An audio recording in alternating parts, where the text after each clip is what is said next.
Olá, estamos chegando para o nosso programa Viver com Saúde. O nosso programa que tem um oferecimento da Unimed Erechim.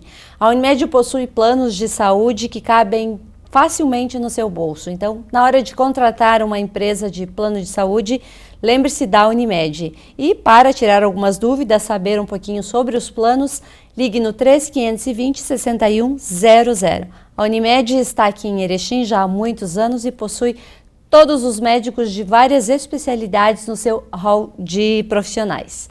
Hoje nós vamos falar um pouquinho sobre o Junho Vermelho, que ele faz uma alusão à doação de sangue, e também ao Junho Amarelo, que é sobre as doenças hematológicas. E para falar sobre este assunto, está aqui conosco a doutora Caroline Fusinato Molin. Ela é médica hematologista e hemoterapeuta. Então nós vamos falar um pouquinho sobre essa área da medicina que é bem importante. Bem-vinda, doutora.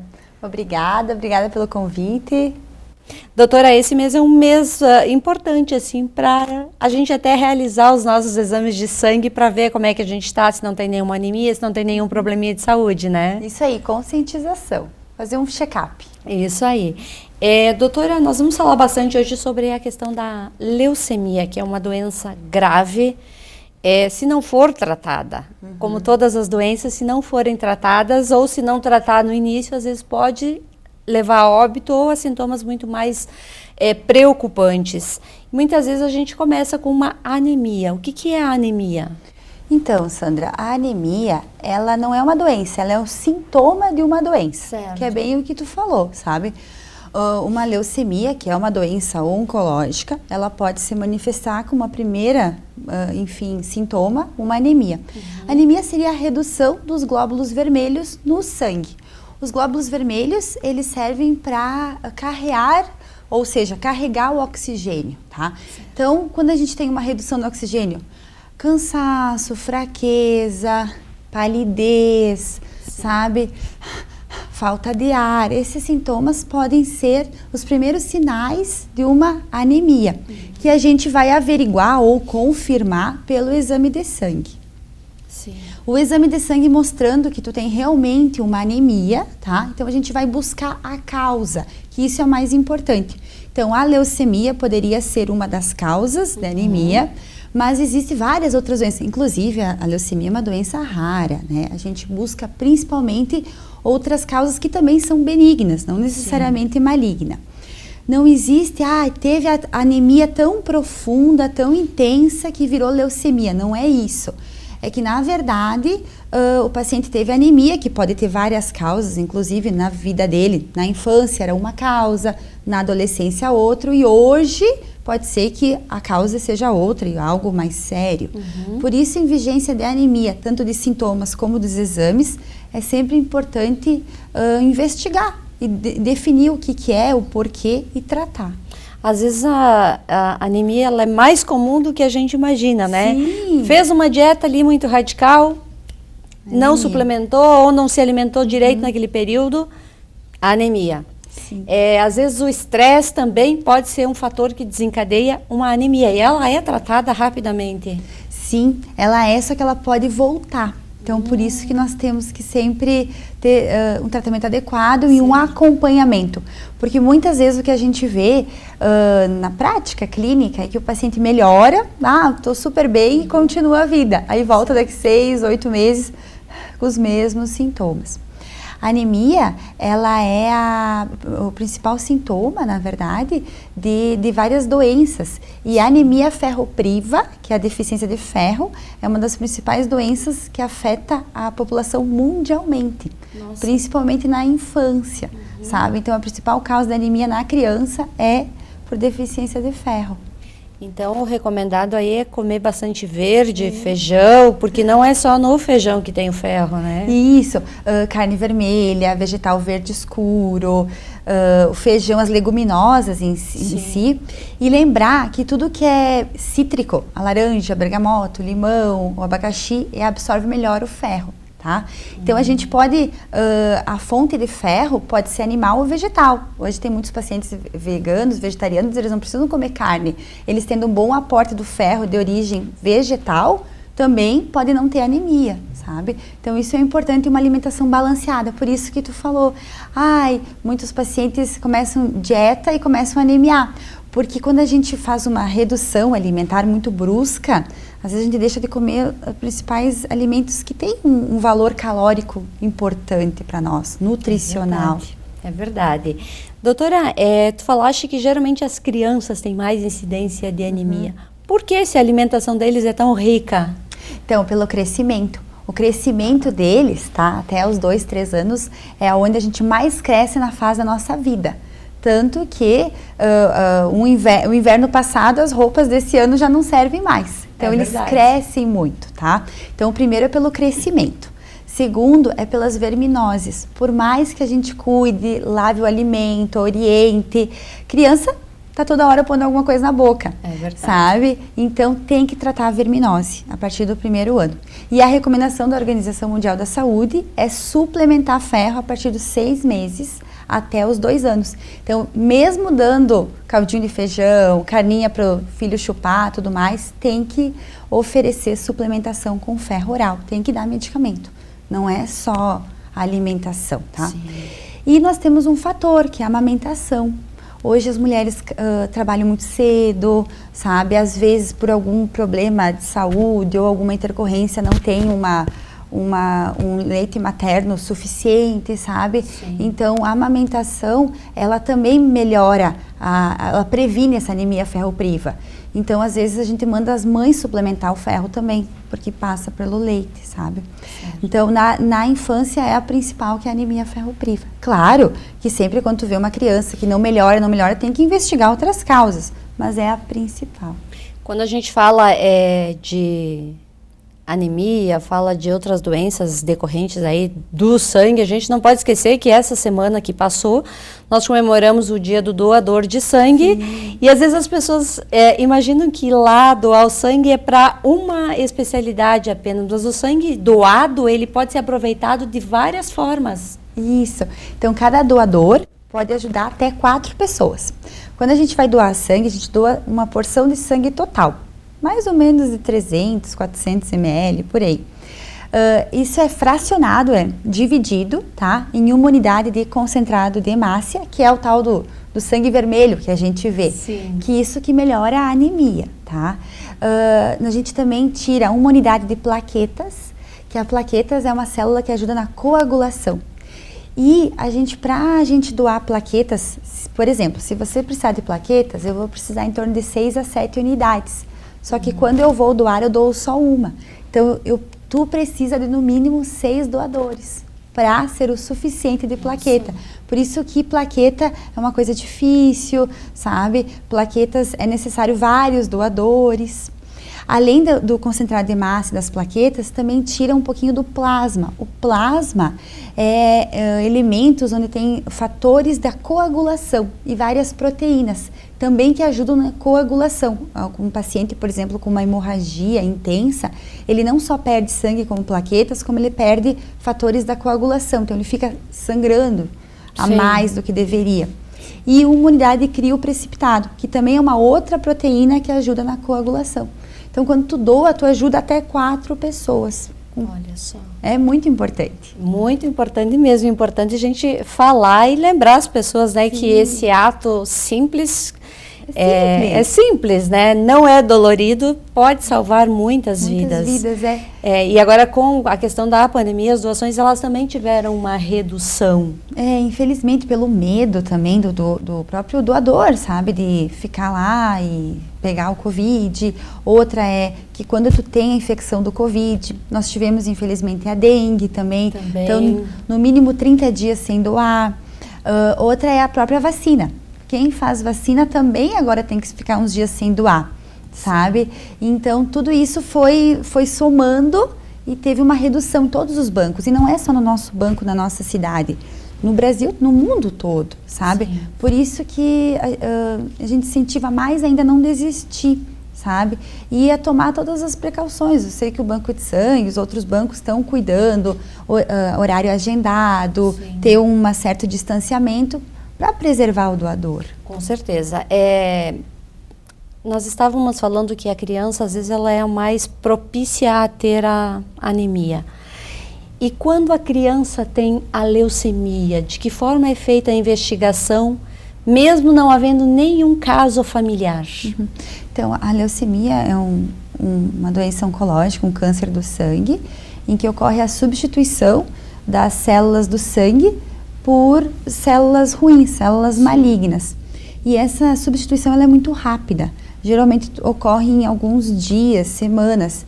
E tu vai começando a perceber a criança mais pálida, mais cansada, com manchas pelo corpo, infecções de repetição. E é a principal doença oncológica na infância. Então, é mais suscetível pela uma criança ter leucemia do que uma neoplasia óssea, um tumor de partes moles, tá? E, infelizmente, isso ocorre dentro da célula, é uma doença gênica, não hereditária.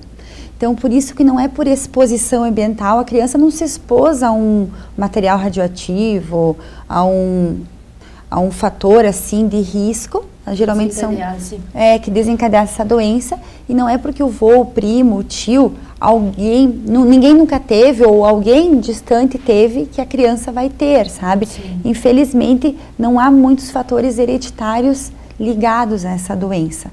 Diferente de uma neoplasia de mama, intestino, sabe? Sim. A leucemia ela é uma doença gênica, mas não hereditária. E embora aqui em Erechim a gente desconheça casos de leucemia em criança, a gente sabe que nos grandes centros, inclusive, tem hospitais próprios para atender crianças com a leucemia. É importante que os pais fiquem, então, atentos a esses sinais, que observem a criança, que levem as consultas regulares, para que possa ser feito um tratamento bem precoce. Sim, importante ter um acompanhamento com o pediatra regular, né? Até o primeiro ano de vida, geralmente eles orientam uma vez por mês, depois vai espaçando mais as consultas, porque a leucemia, a faixa etária mais acometida é dos 2 aos 5 anos, geralmente. Então é na pequena infância que a gente chama, sabe? Então é importante, nesse período, ter um acompanhamento regular e observar sinais e sintomas, tá? É uma doença que dificilmente vai passar batida, porque tu vai ver que o teu filho não vai conseguir mais brincar do jeito que brincava, ele vai ter sintomas e sinais, só que a detecção precoce sempre é o mais importante. Isso aí. O nosso programa tem um oferecimento da Santa Mônica Imagem, que possui equipamentos de tecnologia de última geração. Então, na hora de fazer os seus exames de imagem, entre em contato com a Santa Mônica. E também o Master Supermercados, que cuida da sua alimentação. Principalmente neste momento em que vivemos uma pandemia, precisamos estar muito bem alimentados. E boa alimentação quer dizer estar bem nutridos, nutrir as nossas células para que a gente não fique suscetível a várias doenças que acabam surgindo no decorrer do ano, principalmente agora nessa época de mais frio. Nós estamos conversando então com a doutora Caroline Fusinato Molin, que ela é médica hematologista e também hemoterapeuta. Doutora, nós estamos falando da leucemia, e quando ela se manifesta na pessoa adulta, no jovem, lá pelos 18, 20 anos e assim vai? Então, a leucemia, ela tem a crônica e a aguda. Certo.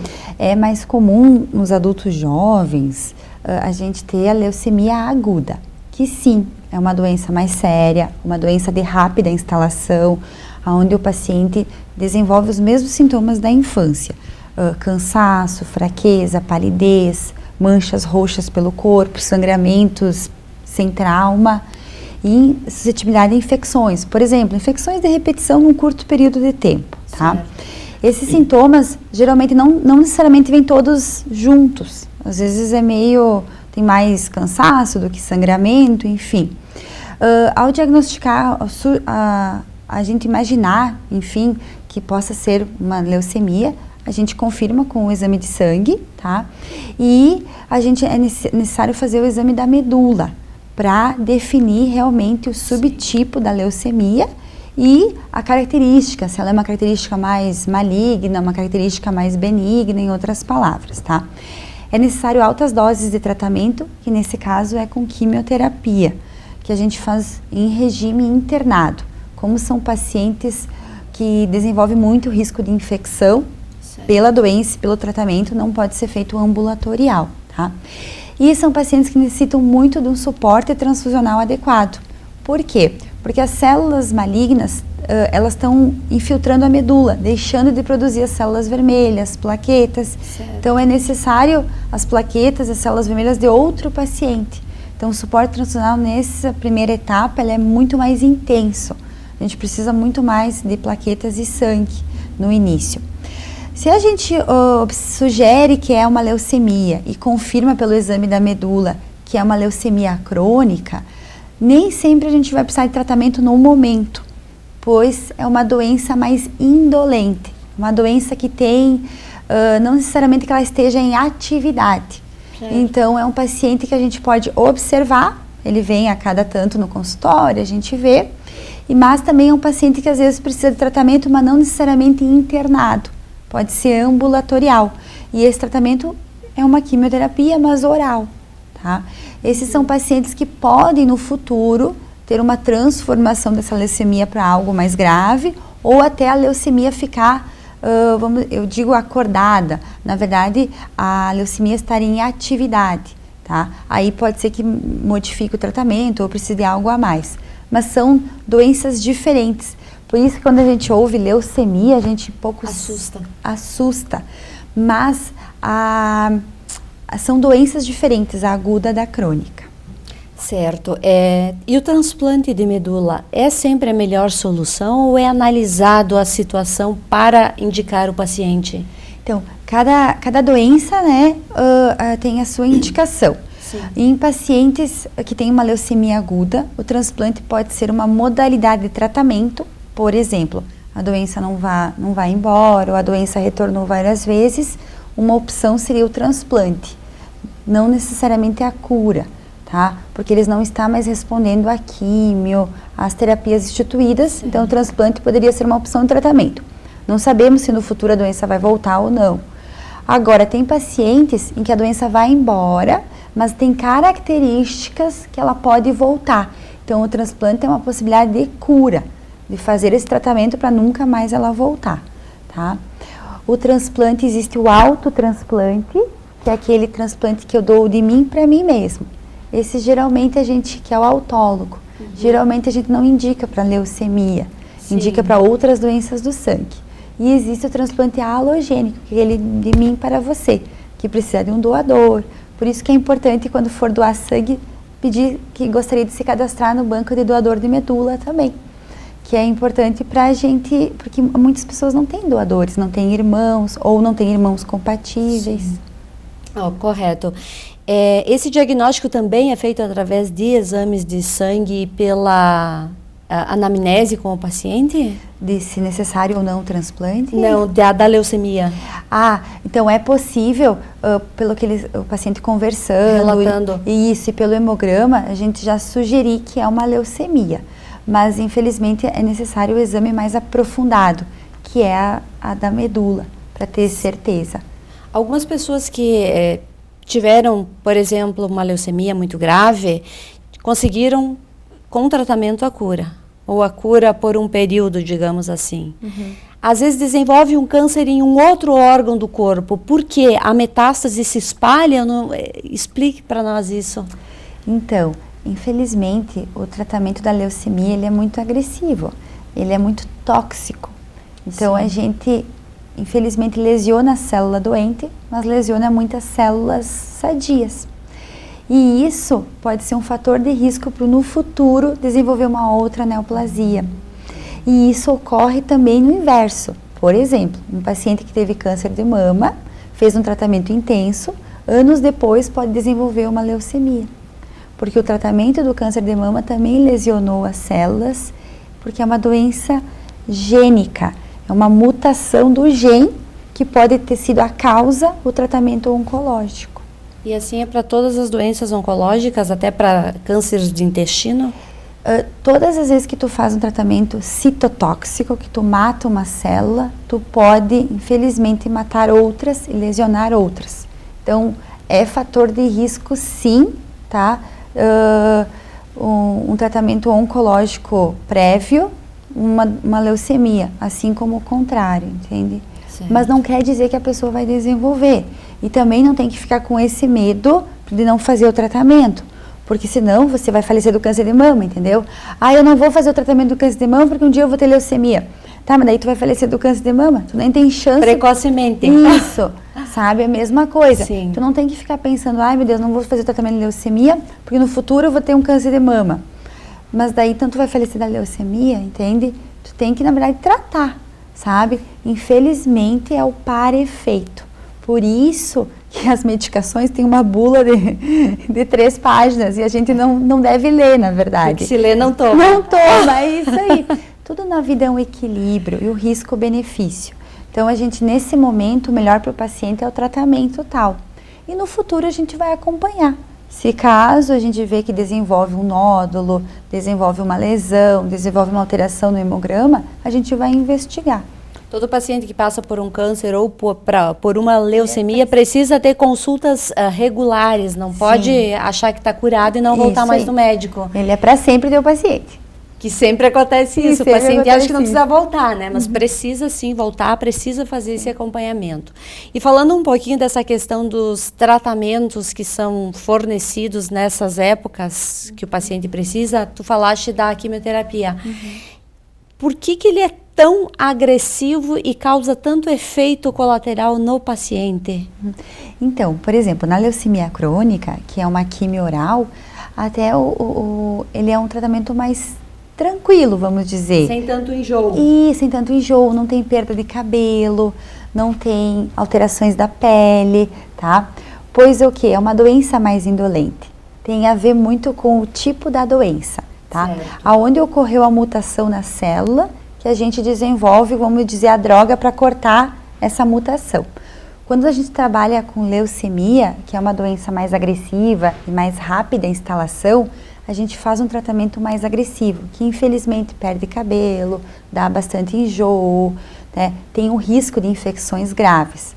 Já quando nós temos uma doença, não digo mais tranquila, mas uma doença mais, que não é tão grau de replicação. Controlável, é mais isso, a medicação ela pode ser mais, o par-efeito também é mais tranquilo de lidar. Certo. Tem a ver com a doença e com a agressividade dela, o tipo do tratamento.